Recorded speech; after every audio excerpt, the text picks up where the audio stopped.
அண்மை செய்தியை பார்த்துக் கொண்டிருக்கிறோம். தமிழ்நாட்டில் 24 மணி நேரத்தில் 12 பாலியல் வன்கொடுமைகள் நடந்துள்ளன என்று எதிர்க்கட்சித் தலைவர் உதயநிதி ஸ்டாலின் தெரிவித்திருக்கிறார். இது தொடர்பான கூடுதல் விவரங்களோடு இணைகிறார் எமது செய்தியாளர் மாணிக்கம். வணக்கம் மாணிக்கம், உங்களிடம் இருக்கும் தகவல்கள் சொல்லுங்கள். நேற்று தினம், அதாவது கடந்த 24 மணி நேரத்துல சென்னை மற்றும் அதோடைய சுற்று வட்டார பகுதிகளில் மட்டும் 12 பாலியல் வன்புணர்வுக்கான சம்பவம் நடைபெற்று வழக்கு பதிவாகியிருக்கிறது என திமுக தலைவர் மு.க. ஸ்டாலின் பதிவு ஒன்றை வெளியிட்டிருந்தார். அதற்கு தமிழக அரசு விஜய் அவர்களிடம் நடவடிக்கை எடுக்க கோரி அவருடைய கண்டனத்தையும் பதிவு செய்திருந்தார். இந்த சூழலில் அதனை மேற்கோள் காட்டி தமிழ்நாடு எதிர்க்கட்சி தலைவர் உதயநிதி ஸ்டாலின் அவர்களும் ஒரு பதிவு வெளியிட்டிருக்கிறார். அந்த பதிவுல கடந்த 24 மணி நேரத்துல 12 பாலியல் வன்கொடுமைகள் நடந்திருக்கின்றன. முதலமைச்சர் அப்பாயின்மெண்ட் செய்ததாக சொன்ன எபிசன் ஆபீசர்கள் என்ன செய்கிறார்கள் முதலமைச்சர் அவர்களே என்ற ஒரு கேள்வி அவர் அந்த பதிவுல வைத்திருக்கிறார்.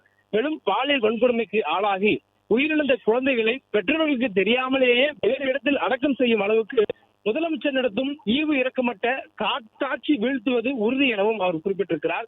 அதாவது கடந்த 12 மணி நேரத்துல 24 மணி நேரத்துல 12 பாலியல் வன்கொடுமை நடந்திருக்கக்கூடிய சூழலில் முதலமைச்சர் எபிசென்டான சட்டம் ஒழுங்கு பாதுகாப்புக்கூடிய அதிகாரிகள் நியமித்திருப்பதாக கூறிய அந்த அதிகாரிகள் என்ன செய்கிறார்கள் என்ற கேள்வி எழுப்பது மட்டும் இல்லாம பாலியல் வன்கொடுமைக்கு ஆளாகி உயிரிழந்திருக்கக்கூடிய இந்த குழந்தையை பெற்றோர்களுக்கு தெரியாமல் வேறு இடத்துல அடக்கம் செய்யும் அளவுக்கு துணிந்திருக்கக்கூடிய இந்த தற்போது நிகழக்கூடிய இந்த அரசு விழுவது உறுதி எனவும் தற்போது நடைபெறக்கூடிய இந்த அரசை காட்டாட்சி என விமர்சித்தும் எதிர்க்கட்சி தலைவர் உதயநிதி ஸ்டாலின் அவர்கள் பதிவு வெளியிட்டிருக்கிறார்.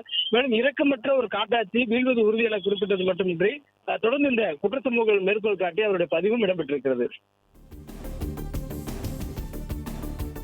நன்றி மாணிக்கம், உங்க தகவல்களுக்கு. பிளே ஸ்டோர் மற்றும் ஆப் ஸ்டோரில் இருந்து பாலிமர் செயலியை QR கோடு மூலம் பதிவிறக்கம் செய்யுங்கள். செய்திகளை உடனுக்குடன் பெறுங்கள்.